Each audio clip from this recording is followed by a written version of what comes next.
Here we are at the shop at Walden Pond, which is reopening here in June 2020, where you can get great hats like this available here at the shop. But we hope you'll come in here. And we're at the new visitor center at Walden Pond, and this is the shop run by the Thoreau Society. So let's see what's happening here. Welcome, come on inside. And we are very pleased today to have Corinne Smith, a champion author and Thoreau Society employee, and we're getting ready to open again the fabulous shop at Walden Pond. And thank you for coming here, Magda. So we're just doing a little film around the pond, trying to find something interesting for the society, but I just wanted to say hello, and we will see you Monday morning. Thank you for everything you're doing.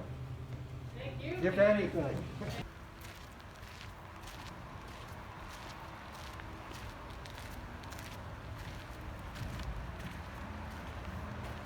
Well, here we are at the famous little statue of Henry, and then we have the replica house, and it's sort of like Sedona, Arizona. This is a very, very special place in the minds of many people who care about the world. And what is the number one question by families from the Midwest when they go through and see the inside of the house? What do the children ask their parents? Mommy, Daddy, how come there's no bathroom? But it's nice to be the first nest ever. It's pretty hard to see from the water.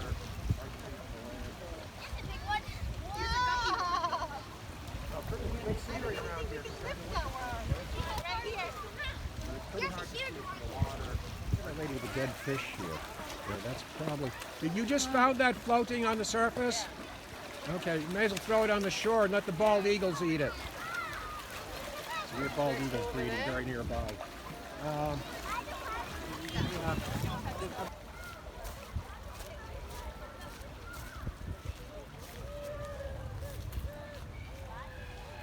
Okay, what we have right here is one of our invasive aliens, one of our 20 worst ones in New England, a plant that Henry never knew. This is called multiflora rose, but this is multiflora rose, Rosa multiflora. But this is quaking aspen, and it quakes because the leaves are designed to twirl in the slightest breeze, as in Aspen, Colorado. And out there, they lack the sugar maples and many of the beautiful oaks that we have in our fall foliage in New England. So out in places like Aspen, Colorado, or the Grand Tetons, the only color other than green in the fall is the yellow leaves of the quaking aspen. And we now have some Canada geese babies coming up. They're changing from the yellow plumage. We can get much closer.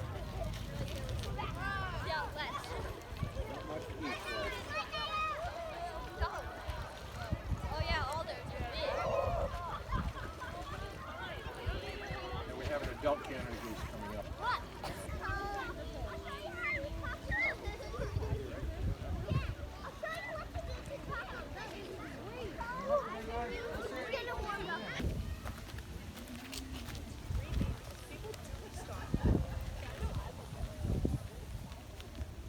I think it's some sort of a sink foil.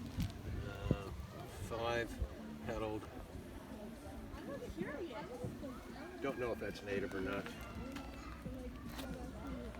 but just nice to see some flowers. This is Oriental Bittersweet. It has come over from China, Japan area, and it has orange fruits in the fall and yellow leaves, real dastardly thing, Oriental Bittersweet.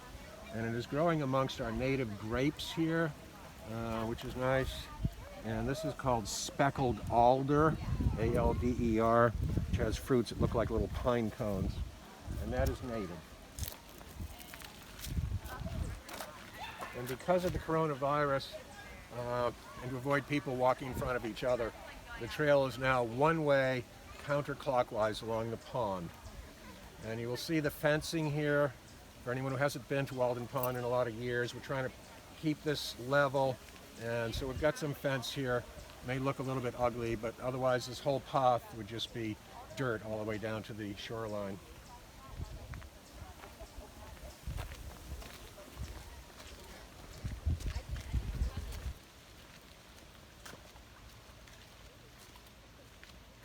west here, get away from people. There's a couple people behind us. This is like 100 feet plus deep, so it's really technically a true lake. Why did they start calling it pond? I think it's just colloquialism. They just got lazy. But it was Lake Walden to me, and geologically it's definitely a lake.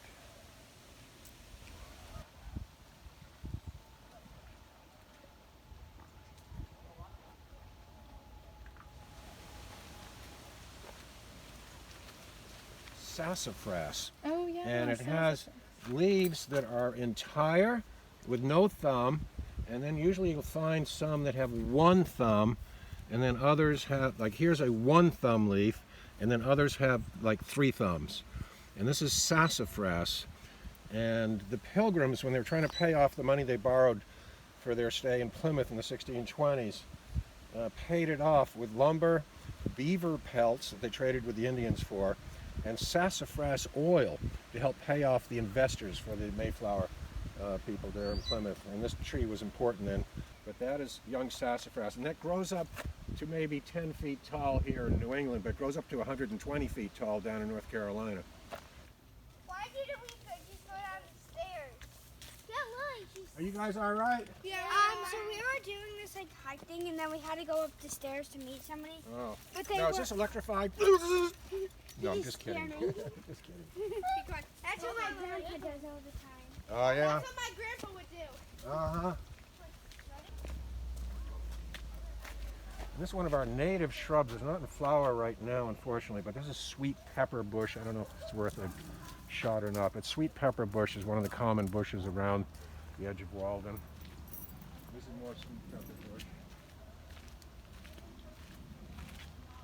Trail Road. Oh, this is a nice view with nobody here.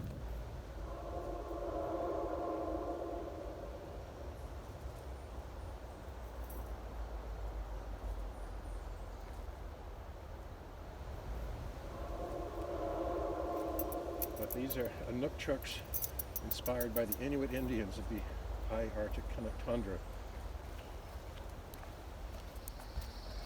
That is called a pine warbler, a trill.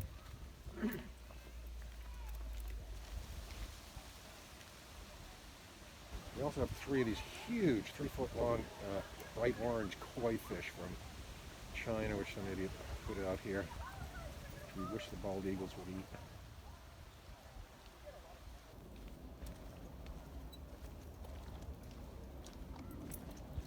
They're hemlocks, and they just have short needles along a horizontal plane, the hemlock. And this is typical of the north woods. Colder climate than hot, and so even though we're on the south side of Walden, but because of the slope here and most of the sun is on the back side, the hemlocks and the north wood stuff occur on the south side of Walden, and then when you get on the north side where the slopes face south and it gets more direct sun, you have sort of Carolinian or Virginian things.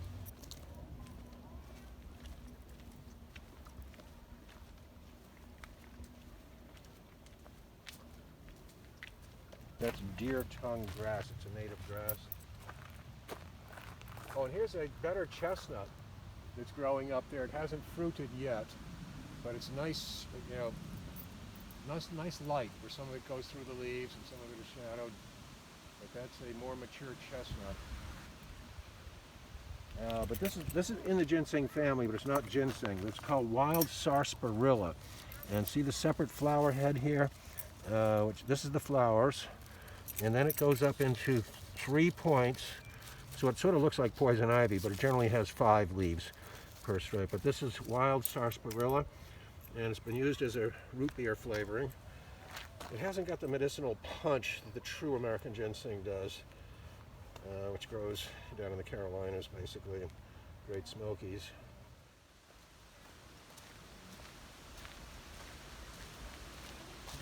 And this particular plant right here is called sheep laurel, right here. And it is in the heath, which is the blueberry family, and related to rhododendrons, and this other more special one called rhodora that we do have here. There's that lady in pink there.